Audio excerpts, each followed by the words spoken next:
Yep. If one more label try to stop me, it's gonna be some dreadhead. It's in your life, you don't want the problem when no problem with me. You don't want the problem when no problem with me. Great morning, everybody. Coach BR with Coach Sagasti. You know what time it is. And so, as we jump into the morning show, yay, you know what time it is. It's Motivational Monday. That means that you got your butt up out of bed and it's time to get going. Okay, it's time to put the smile on and ride with it all week long. Ride with it for the last 147 days of this year. It's time to really put that smile on and to really put it on inwardly as well as outwardly. You get what I'm saying? Like you express it outwardly, not just inwardly, but you express it outwardly. So we got a great show for you guys today. I definitely want to discuss a few things, okay? Number one, I hope you had a great weekend. I hope that your weekend was productive, as well as prosperous, as well as healthy, as well as happiness, because you know, there's just no reason. There's absolutely no reason why you shouldn't be unhappy. You know what I'm saying? You gotta be happy. Even the small things, even despite the circumstances, you know, hey, there's some great things in life, right? So you gotta focus on those things. All right, so let's go ahead and get into it. Me and my wife were doing some talking this morning, you know, and it's funny. She says, my wife says to me, she says, first off, I asked her, I said, babe, I said, we gotta come up with a different system. Like, because I get up at 2:30, I'm not asking my wife to get up at 2:30 because I might be sleeping outside. I might be sleeping in the car. I might be sleeping in the garage. I might be knocking on somebody's door. You know what I'm saying?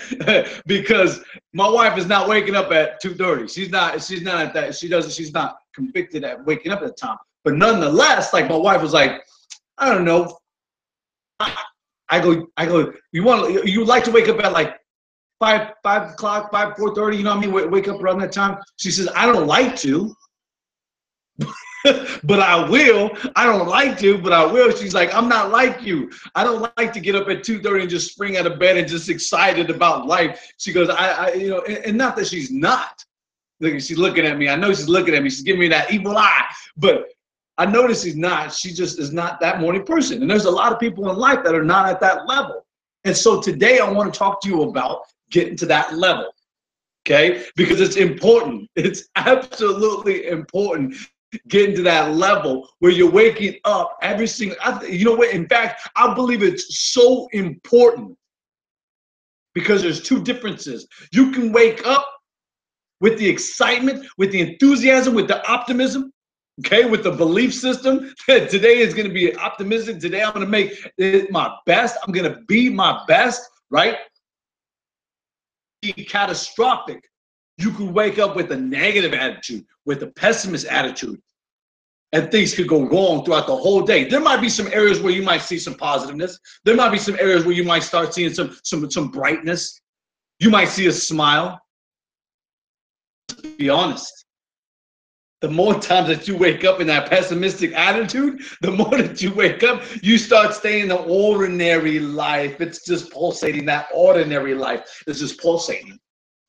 And so I want to read you something because out of the text, it's just so divine that it changed my life and it might change yours. It might change yours. But this helped me to change my life. Because I know that within the #1 motivational book in the world, that once I applied it to my life, it started changing my life. It says right here in Romans chapter 12, in verse 2, it says, be not conformed to the world, but be transformed, renewing of your mind.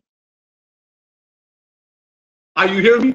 Be not conformed to the world, but be transformed by the renewing of your mind. Day by day, in every single way, I'm going to change my life inwardly and express it outwardly. Bring the real character out. Show the real character. Be absolutely excited when I look at that person in the mirror. Hey, hey, I'm looking at that man and say, yes, I'm absolutely happy with you, my man. You're working your diligence. You're working consistently. You're working with commitment. You're working with sacrifice. You're working with discipline in your life. Those are all traits that have absolutely no talent whatsoever. No talent whatsoever. None of those that I just mentioned have no talent. You get what I'm saying? And so I believe so hard on it. So when I wake up, when I rest, before I retire, when I retire, before I wake up the next morning, if God willing, if God permit me to have another beautiful day, then you know what? I'm going to bed thinking about tomorrow. I'm going about thinking about what I got to do, what moves I can make, what impacts I can make. How can I influence? How can I structurally help somebody? You get what I'm saying? Being a giver, not a taker all the time. There's a difference. So I have this strong beliefs. I have this strong area inside that says I'm not going to conform to the world, but I'm going to be transformed. And so I think about that daily.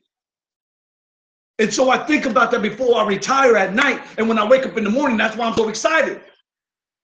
Because I have another golden opportunity to be my best at everything that I do, at everything I apply my hands to, that everything I apply my feet to, that everywhere I apply the desire of my heart, the craving of my heart. Because I have a craving for my community, because I have a craving for my kids. I want to see them transformed. I have a craving for my wife. I want to see her transform. Like when she gets out of bed, she say, woo, yes, it's another day. I have another opportunity. Will it come? Yeah. And this didn't happen overnight. It took 7 years for me to get to here. And beyond. You get what I'm saying? Like it just didn't happen overnight. I'm not asking for it to happen overnight for my wife or my kid or anybody else on one of these social media platforms. But what I'm asking is that you start applying the practice, that you stay committed. Because I promise you, if you wake up with that excitement, it sets a new tone for the day. It sets an absolute new tone for the day. But when you don't, it's bad. It's catastrophic. It's like the bubonic plague. It's contagious. I don't want to be around you. You get what I'm saying? And so I share this with so many people that way you understand that it is time that you start making a difference. You have 147 days of the rest of this year. So, I mean, why not take advantage of every single opportunity that God has given you to wake up and have an optimistic, a positive, a more energetic day than to be in the dark rut and to be surrounded around people who are in the dark rut. I'm telling you right now, Coach Sagasta is getting, I'm removing myself from different individuals. Why? Because they're still living in the rut. You 8 months into the year and you still living in the rut? Come on, man.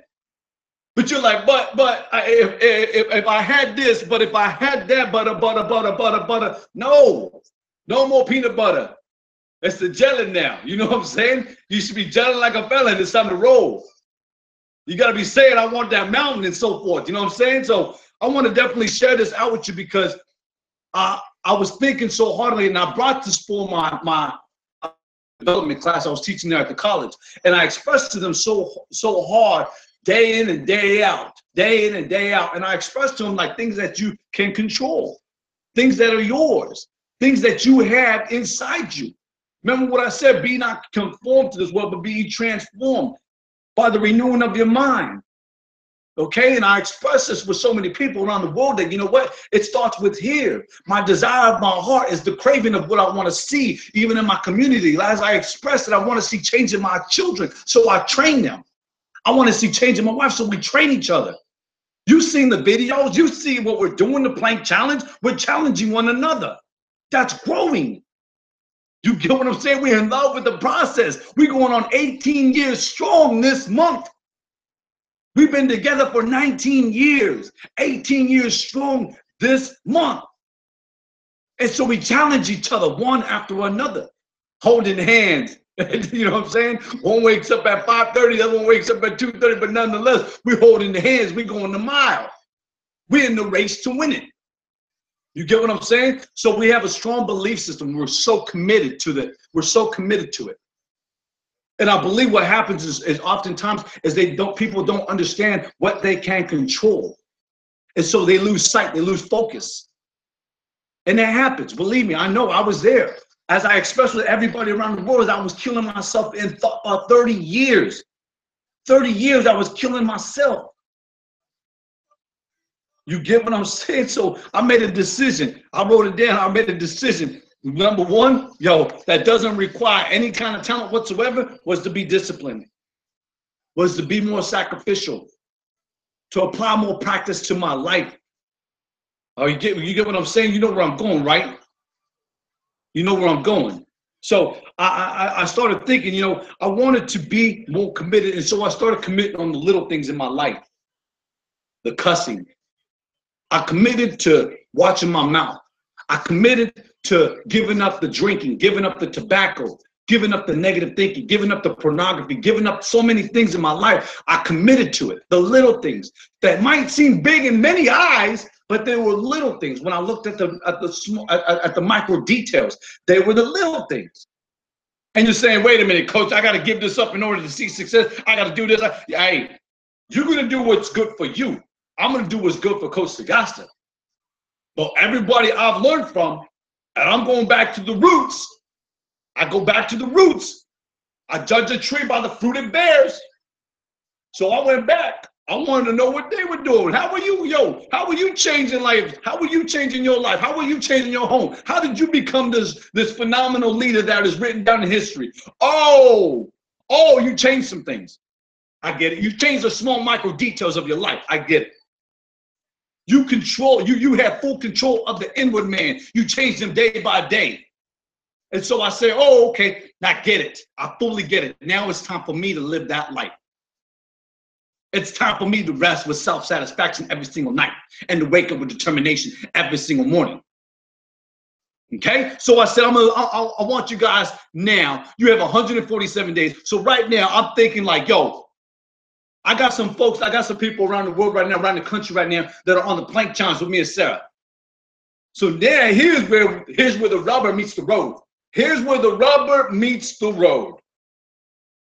I challenge you to the small. And I wrote this down for y'all. I challenge you right now with 147 days left of this year.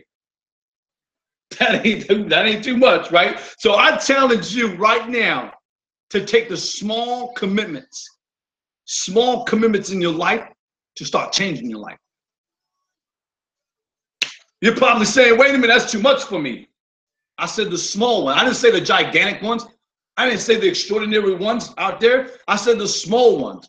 Okay? So be what? Be a light. Be a light. Don't be a judge. You get what I'm saying? You probably saying, Coach, you're judging me right now. No. If I am, I'm judging righteously. You get what I'm saying? But hear me out. Be a light, not a judge. Because I know there's some cats out there that dropped a dime on people. You know what I'm saying? They will drop them at the heart of a beat. Boom, gone. And start chastising them, start hating on them. Start putting them out there, blasting them. You get what I'm saying? Like, don't be the judge. Be a light. Things that you can't control. Here we go. I'm not done. Be a model. You get what I'm saying? No, not that. No. Listen, be a model. What I mean is like be a hero. Don't be a critic. Be a model. Be somebody that you got to be you. And if you have to criticize everybody, think about it.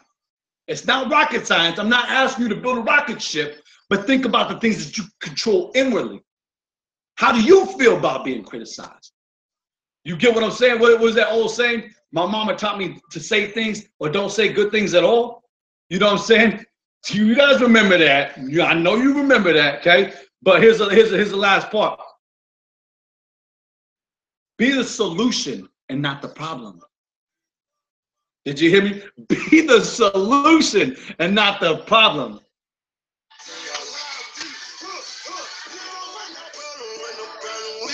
You get what I'm saying? So these things I think about, I wanted to share with you guys this morning. It's evident. It is absolutely evident that knowledge destroys fear.